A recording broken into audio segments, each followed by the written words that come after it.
Hello বন্ধুরা, কেমন আছেন? আশা করি সবাই ভালো আছেন। আজকে আমগো এই জায়গায় আঙ্গুর মামা আইছে, আসামের মুখ্যমন্ত্রী ডক্টর হিমন্ত বিশ্ব শর্মা। আসলে আসামের মুখ্যমন্ত্রী ডক্টর হিমন্ত বিশ্ব শর্মা আমরা সবাই মামা বলে ডাকি, আর তিনি নিজে পরিচয় দিছে আমগরে ভাগ্না বলে। তো মামা কলে সবাই চিনে। আজকে মিটিংয়ে এত মানুষ এসে ভাই, দেখলে কি করবেন। আসলে এমনি একজন মানুষ হাইটে বেড়াইয়া যাইতে খুব কষ্ট হবো। এত মানুষ যে কৈতনে বাড়াই আইছে, আসলে সেটা মানে কোয়াটান হয়ে গেছে। কয়েক হাজার মানুষ হবো। তেখেতৰ ভৱিষ্যত উজ্জ্বল কামনা কৰিছোঁ আৰু সুন্দৰকৈ তেখেতে গীত পৰিৱেশন কৰাৰ বাবে শ্ৰদ্ধাৰ ৰাইজসকলক মই জোৰকৈ এবাৰ হাত চাপৰি মাৰি দি তেখেতৰ উজ্জ্বল ভৱিষ্যতৰ কামনা। আসলে বন্ধুরা কি কমো, মামাক দেখতে লাগে মামার ভাগ্নিরে কৈতনে যে বাড়াই আইছে, চারিদিকে খালি ওরাই আর ওরাই, এত আইছে বাপরে বাপ। তার সাথে তো আমরা আছি, ভাগ্নারাই কম, ভাগ্নিগুলোই বেশি আছে। সবই আসলে ভালো না। বিশ্ব শৰ্মা বিটিআৰ নি চিফ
তো এখন ভাষণ দেব বিটিসির চিফ প্রমোদ বড়।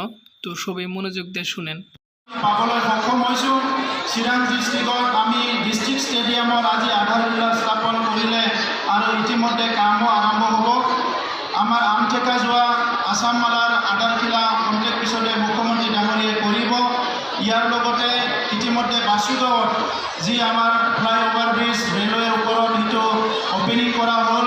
অলপ পিছত বিজনী কুকলুঙৰ এটা ব্ৰিজ নিৰ্মাণ কৰা হৈছে, এইটো অপেনিং কৰা হ'ব। আৰু চিৰাং ডিষ্ট্ৰিক্টত দুইটা ডাঙৰ ডাঙৰ জেজেম স্কিম অলপ পিছতে মুখ্যমন্ত্ৰী ডাঙৰীয়াই উদ্বোধন কৰিব।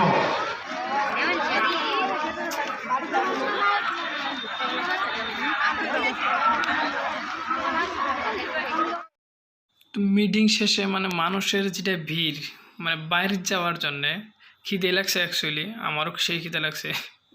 দেন কিরম ভিড়।